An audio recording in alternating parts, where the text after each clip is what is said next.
என்ன தெரியுமா? பெண்களுக்கு பாதுகாப்பு தமிழ்நாட்டில் எங்க போனாலும் கொட்டி கிடக்குதான்.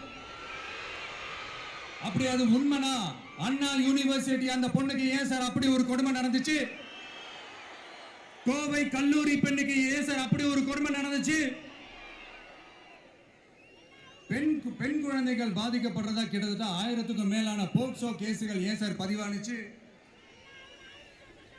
போதைப் பொருள் கலாச்சாரம் கண்ட்ரோலே இல்லாம அது பாட்டுக்கு தாறுமாற எங்கேயோ போய்கிட்டு இருக்கு. வயலன்ஸ்லாம் தலைவிரிச்சு ஆடுது.